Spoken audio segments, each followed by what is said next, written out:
Olivier Bobineau nous a rejoint sur ce plateau. Michel Coll, je sais que vous êtes peut-être pressé, vous partez quand vous voulez. Merci beaucoup. Monsieur Bobineau est avec vous. Mais je vous en prie. Merci de vos éclairages en tout cas.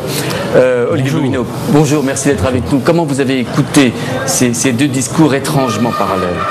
Eh bien écoutez, avec une attention très spécifique, et il me semble que déjà on peut relever 3 points, et je ne sais pas si mes collègues sont d'accord avec ces 3 points, mais cela mérite sans doute discussion. Premier point, on peut remarquer non seulement la connivence, mais également la résonance entre les deux discours, et avec l'effet tout de suite, c'est le premier objectif du discours du pape, c'était de désamorcer. Il a rappelé l'objet, ça a duré 3 minutes, il a rappelé son objet, c'est-à-dire qu'il n'est pas là d'abord pour rencontrer le président de la République, il n'est pas là d'abord pour provoquer une certaine vision de la laïcité, il est là d'abord pour des raisons spirituelles. Il faut pas et à Lourdes. Et à Lourdes. C'est la première étape. Donc ça, c'est la première étape. Ça que je suis là. 3 minutes, on rappelle l'objet. Deuxième élément qui me semble intéressant, ça a été cette capacité finalement à sortir, je dirais, un concept, une notion, une façon de réfléchir, de concevoir la laïcité positive simplement. Ce matin, avant de venir ici, j'ai regardé dans le Robert, le dictionnaire. En tant que bon étymologiste, je suis sensible, comme le dit l'étymologie, au sens réel des mots en grec. Robert, positif, qu'est-ce que c'est? Au XVIIe siècle, le positif, c'est qui manifeste une utilité pratique. Au fond, la laïcité telle que le président de la République et le pape la conçoivent, c'est reconnaître qu'il y a une utilité. Genre un outil pour vivre ensemble. Un outil pratique, et que les religions, les traditions philosophiques, les traditions spirituelles peuvent avoir un regard avec d'autres, dans le cadre d'une société pluraliste, des manières de faire, de dire, dont on peut éventuellement, qu'on discute et dont on peut à un moment donné s'inspirer. Ça c'est le deuxième point, on y reviendra peut-être. Troisième point qui me semble intéressant dans ce discours, notamment celui du pape, c'est la manière dont il conclut. Liberté, unité, égalité, fraternité. Il reprend précisément les termes par lesquels se concluent les discours de tous les présidents de la Ve République. Voilà, c'est une façon, finalement, de faire ce qu'on appelle en sociologie de l'inculturation. Il a complètement intégré le discours de la République française. Donc un discours extrêmement habile, extrêmement intelligent. Ah oui. Travailler de longue date, on le sait, durant cet été notamment, travailler de longue date, et avec cette capacité, finalement, à désamorcer, je crois, tous les conflits. Il y a une manifestation ce soir, je crois, qui donc avec le slogan « Remballe ton pape », là je pense que c'était, y compris en direction de cette personnalité ou de ces mouvements, qu'un tel discours était réalisé. Vous souriez, Jean-Louis Schlegel? Oui, je souris sur le Remballe ton pape, qui est... C'est vrai que c'est une manifestation qui est organisée ce soir à Paris. Non, effectivement, ce qui est frappant, comme j'avais moi-même pas mal réagi à ce discours du Latran, donc, j'avais réagi dans la revue Esprit, et je me demandais si c'était juste un discours pour une seule fois, en passant, parce qu'il était à Rome. Là, il y a quand même une confirmation absolument incroyable de force pour dire que ça fait vraiment partie presque de son programme de gouvernement.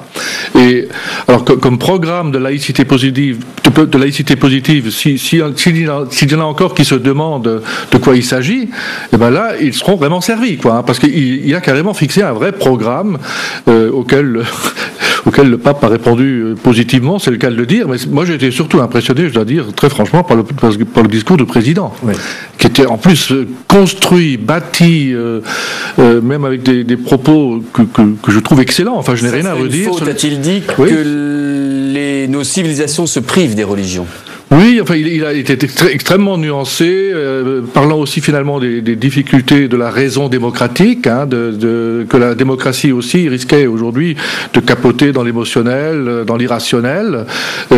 Donc, par ce biais-là, il a introduit le fait que précisément les religions pouvaient... Alors ça, c'est vraiment extraordinaire, je pense quand même, dans la tradition laïque française, que les religions pouvaient amener de la raison dans la démocratie actuelle, ce qui est de la raison, de la culture. Il a commencé par là, de l'espérance, évidemment, puisque ça, il l'a déjà dit. Bon, là, évidemment, je me doute tout de même que dans la tradition laïque, ça va réagir. Certainement. Voilà. Mais la laïcité, a-t-il dit, est une laïcité qui dialogue. Alors, et qui invite au respect. Absolument. Non, mais il insistant sur le dialogue. Il a, disons, c'est comme s'il répondait par avance à un certain nombre d'arguments qui vont probablement être sortis maintenant, après son discours. La laïcité doit nous amener sur la quête de sens, a dit le président de la République encore tout à l'heure. Là encore. Moi, j'ai trouvé le jeu de rôle tout à fait intéressant. C'est-à-dire qu'en écoutant aussi Jean-Louis Schlegel, c'est-à-dire qu'on se demande qui était le pape, qui était le président de la République. Je vous rappelle que le pape a fini par liberté, égalité, fraternité, et que par ailleurs, les récurrences, les mots comme espérance, transcendance, sens, vous l'avez ainsi souligné, eh bien, étaient beaucoup plus dans le discours du président de la République. Et d'autre part, autre point pour vous dire aussi ce jeu de rôle, c'est comme si finalement, voilà, ils s'étaient téléphonés, bien sûr, pour dire tu vas prendre cela et moi je vais prendre cela. Qui a parlé de la distance entre les pauvres et les riches, et des inégalités, et de la justice, et que c'était un souci premier pour lui, je reprends l'expression, souci premier, eh bien c'est le pape, remarquable, étonnant. Mais du point de vue de politique plus générale, je trouve Nicolas Sarkozy a été vraiment égal à lui-même, je trouve, parce que il a quand même été incroyablement attaqué sur ce discours de Latran. Alors comment allait-il réagir? En reculant? Mais pas du tout. Au contraire, il le confirme, il enfonce presque le clou, hein, et je suis impressionné, je le dis encore une fois. Hein. Et le pape, si je peux me permettre cette expression, qui en rajoute une couche en disant une nouvelle réflexion sur cette notion de laïcité est aujourd'hui nécessaire.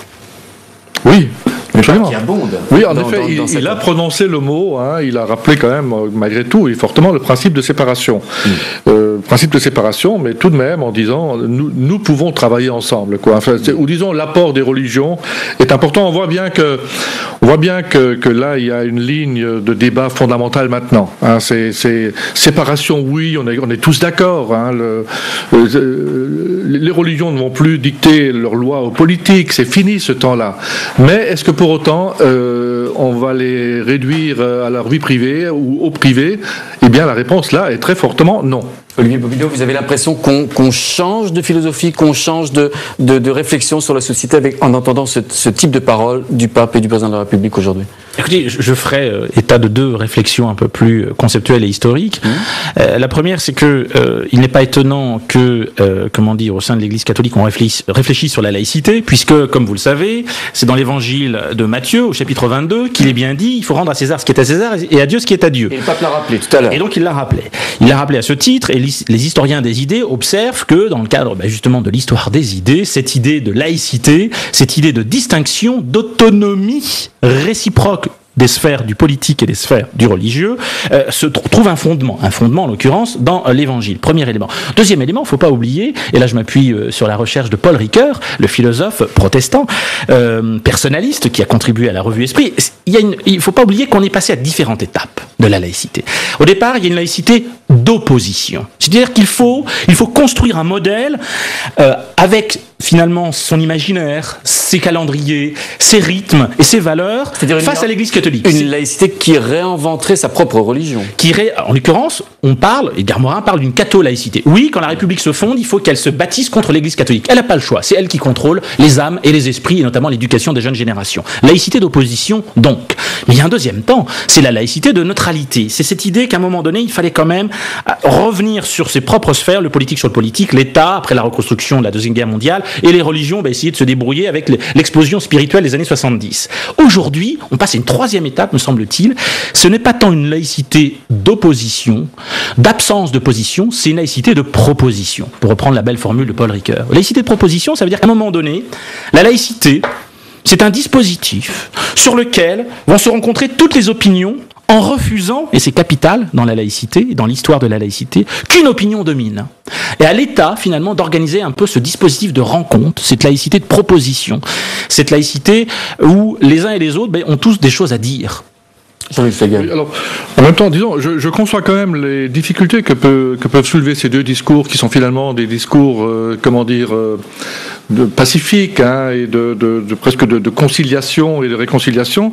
Je conçois la difficulté en particulier du fait de l'évolution actuelle des religions. Il faut bien le dire que l'image des religions dans le public, n'est pas nécessairement excellente, parce que au fond, ce qui surnage souvent, mais pour de très bonnes raisons, des religions, c'est quand même la violence des religions aussi. Hein. Et alors, il y a eu une allusion à la violence interreligieuse. Il a été question de l'Inde, hein. Puis évidemment, il y a eu des allusions extrêmement claires à l'islam, malgré tout. puis après tout, nous avons célébré pas plus tard qu'avant-hier le 11 septembre, hein, qui est quand même l'une des dates les plus tragiques au fond de tout ce que nous avons connu dans l'histoire en général, et qui est finalement motivé au moins lointainement par des excès religieux. Donc il y a un peu ce paradoxe aussi, quoi. Hein, disons, pour comprendre et pour entrer finalement dans la logique de ces deux discours, il faut peut-être du recul quand même. Hein, voilà.